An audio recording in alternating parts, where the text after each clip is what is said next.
তোমাদের আজকে আমি রাউন্ড মুকুট কীভাবে তৈরি করা হয় দেখাবো, চলো দেখে নেওয়া যাক। প্রথমে একটা সার্কেল টেনে নিয়েছি। সার্কেল টেনে নিয়ে তুমি যেরকম বড় করতে চাও তোমরা সেইভাবেই বড় করবে। এরপর নিজের পছন্দ মতো ডিজাইন করবে। আমি সেটা কাট করে নিয়েছি। কাট করার পরে এটি এরকম দেখতে হয়েছে।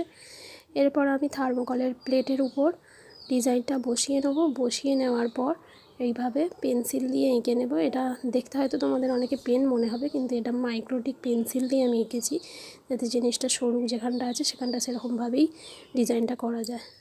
এরপর এই সম্পূর্ণ কাগজটা খুলে নিয়েছি। খুলে নেওয়ার পর এই কাটিংগুলো আমি সেট করে দেখব। সেট করে একদম তোমরা এটা ধীরে সুস্থে করবে। ধীরে সুস্থে না করলে এই জিনিসটা বেঁকে যাওয়ার সম্ভাবনা থাকবে।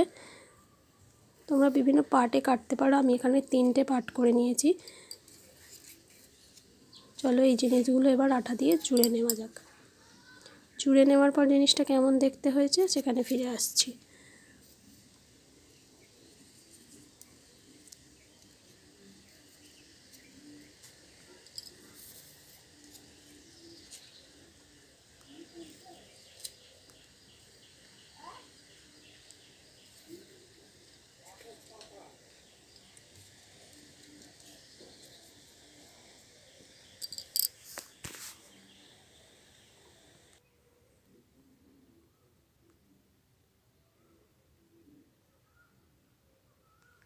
এই জিনিসটা আঠা দিয়ে জোড়ার পর এরকম দেখতে হয়েছে।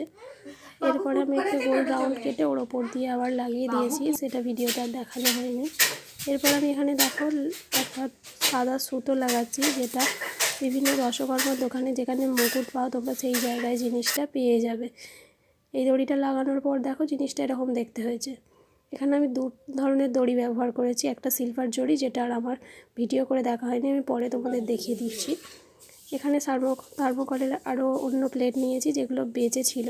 সেইগুলোকে এভাবে ছোট ছোট কাট করে নিয়েছি 3D টাইপ বানানোর জন্য, যাতে জিনিসটা একটু উঁচু উঁচু দেখতে লাগে। নাহলে জিনিসটা একদম অন্যরকম দেখতে হবে, কিন্তু একটু যদি উঁচু করে দাও তাহলে 3Dর মতো লাগবে জিনিসটা। এরপরে আমি এগুলো এক ধার থেকে একটা একটা করে পাতার মতোগুলো লাগিয়ে নেব। আমি এখানে যে ডিজাইনটা করেছি এরকম ডিজাইনই করার যে দরকার আছে সেরকম নয়, তোমরা তোমাদের পছন্দ মতো ডিজাইন করতে পারো। ভিতরের রাউন্ডের ডিজাইনটা আমি ভর্তি করার সময় ভিডিও করতে আমার মনে নেই, তোমরা ওটা নিজের পছন্দ মতো করে ভর্তি করে নেবে। আমি এগুলো একটা একটা করে লাগিয়ে নেব।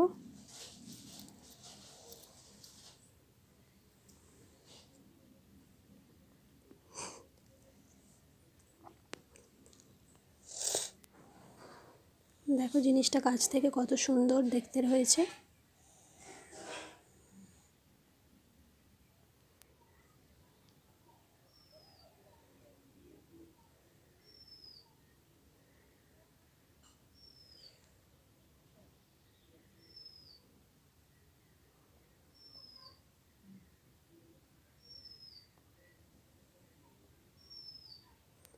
এই সিলভার জড়িটা আমি ব্যবহার করেছি, সেটা আর আমি বসানোর সময় ভিডিও করিনি, দেখাইনি।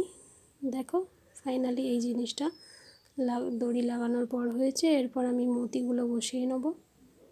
এখানে তুমি বিভিন্ন ধরনের তোমরা মতি ব্যবহার করতে পারো। আমি এখানে 3-4 ধরনের বিডস ইউজ করি, যেটা তোমরা সবাই অনলাইনে মিশো থেকে পেয়ে যাবে।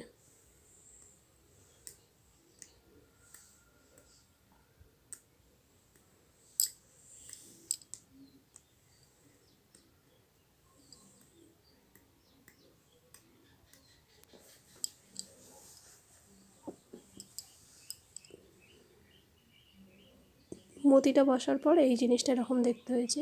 এবার চলে যাব আমরা পিছনে। পিছনের দিকটায় আমাদের 2টো কাজ আছে। পিছনের দিকটা আমাদের সুতো লাগানোর প্রয়োজন আছে, আর যাতে মুকুটটা ভেঙে না যায় তার মাঝ বরাবর একটা আমরা কাঠি ইউজ করব, সেটা তোমাদের দেখিয়ে দেবো। প্রথমে আমি দড়িটা কিভাবে লাগাই দেখে নাও।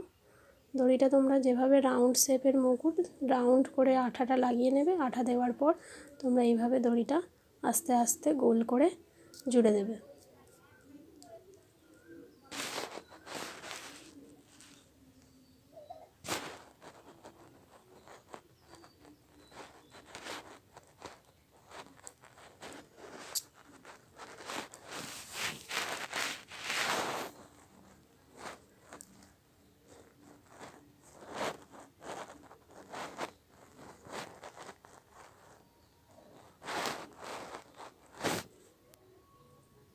এই কাঠিটা দেখো আমি বসিয়েছি